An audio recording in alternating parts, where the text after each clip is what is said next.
మనం టీవీలో వీడియో చూస్తున్న ప్రేక్షకులకు నమస్కారం అండి. ఈ వీడియోలో ఫేస్ పైన అంటే ముఖం పైన ఎలాంటి మచ్చలున్నా, మొటిమలున్నా, స్కిన్ పైన కొంతమంది కళ్ళ కింద నల్లగా వస్తుంటాయి. ఇలాంటి మచ్చలైనా, చర్మం పైన వచ్చేటటువంటి ముఖం పైన వచ్చే అన్ని రకాల సమస్యలకు మన అందుబాటులో ఉండే మూలికలలో కొన్ని మొక్కలు ఉన్నాయి. వాటి నుంచి మనము ఏ విధంగా ఈ యొక్క ముఖం మీద వచ్చేటటువంటి సమస్యలను మనం నివారించుకోవచ్చు అనేది ఈ వీడియోలో తెలుసుకుందాం. అయితే కొంతమందికి మంగు మచ్చలను వస్తుంటాయండి. ఈ మంగు మచ్చలు ఏంటంటే నల్లగా వచ్చి తొందరగా తగ్గవు.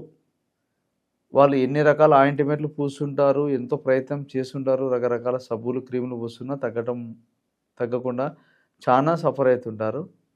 ఎక్కడైనా ఫంక్షన్కి వెళ్ళాలన్నా, బయట తిరగాలన్నా ఇబ్బంది పడుతుంటారు కదా.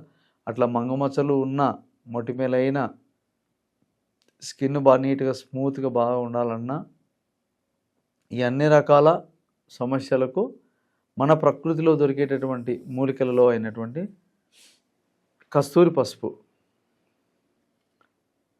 ఈ యొక్క పసుపు మనకు నార్మల్ పసుపు వేరు, ఇది వేరు. నార్మల్ పసుపు మనం వంటల్లో వాడతాం. ఇవి చర్మానికి సంబంధించినటువంటి కొన్ని రకాల ఔషధాలలో మనం ఉపయోగిస్తాం.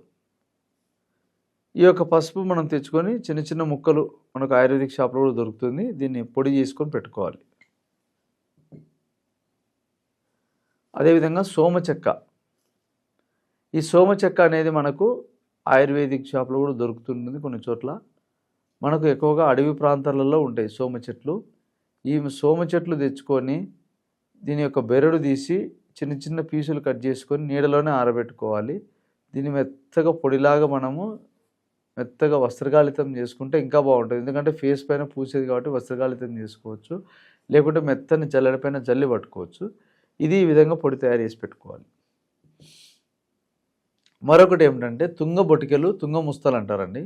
ఈ తుంగ ముస్తలు వచ్చేసి మనకు ఎక్కువగా ఎక్కడ దొరుకుతాయంటే వరి పొలాలు వేస్తారు కదా, వరి పొలాలలో పొలాలు అయిపోయినాక ఈ తుంగగడ్డి మొలుస్తుంది భూమిలో. ఈ తుంగగొడ్డి ఎట్లా అంటే ఒక గడ్డకు దాని కనెక్షన్స్ అన్ని గడ్డలు వస్తాయి, గుత్తులు వస్తాయి లోపల గడ్డలు. ఈ గడ్డలకు మళ్ళీ మొలకల్లాగా వచ్చి గడ్డి వస్తుంది బాగా. ఆ గడ్డి మనం ఎంత వీకినా కూడా ఆ గడ్డి పుడుతూనే ఉంటుంది. ఎందుకంటే లోపల భూమిలో గడ్డలు ఉంటాయి, ఆ గడ్డలు లోపల ఉంటాయి అన్నమాట. మనం పైన గడ్డి వరకు తీయగలుగుతాం, లోపల గడ్డలు ఎప్పుడన్నా నాగలు పెట్టి దున్నినప్పుడే ఆ నాగలప్పుడు ఎప్పుడన్నా వస్తాయి.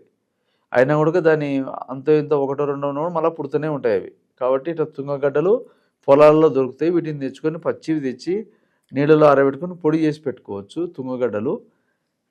ఈ విధంగా మనము 3 రకాల ఈ యొక్క ఔషధ గుణాలు కలిగినటువంటి ఈ యొక్క మూలికలను మనం తెచ్చుకొని ఈక్వల్గా సోమశక చూర్ణము 1 స్పూన్ అనుకోండి అందాజుగా.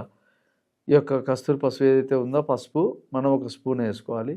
తుంగ బొటికల చూర్ణం కూడా 1 స్పూన్, 3 కలిపేసుకొని పాలల్లో కలుపుకొని ఒక క్రీమ్ టైప్లో తయారవుతుంది. దాన్ని మనం ఫేస్కు ఎక్కడెక్కడైతే మచ్చలు ఉన్నాయో అక్కడంతా పూసుకోవాలి. ఈ విధంగా మనం రెగ్యులర్గా చేసుకుంటూ అధికమైన వేడి ఉండేవాళ్ళు వేడి తగ్గించుకునేటటువంటి కొన్ని రకాల ఫుడ్ ఐటమ్స్ ఉంటాయి, అవి వాటిని వాడుకోవచ్చు.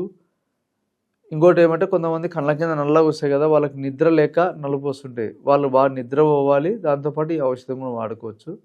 ఇట్లా ఫేస్ బాగా కాంతివంతంగా బాగా షైనింగ్గా ఉండాలి అనుకున్న వాళ్ళు ఈ యొక్క ఔషధం తయారు చేసుకొని రెగ్యులర్గా వాడినట్టయితే ఫేస్ పైన మచ్చలు, మొటిమలు, ఏదైనా తెల్లగా వస్తుంటే కొంతమందికి అట్లా తెల్లగా వచ్చే మచ్చలు అన్నీ క్లియర్ అవుతాయి.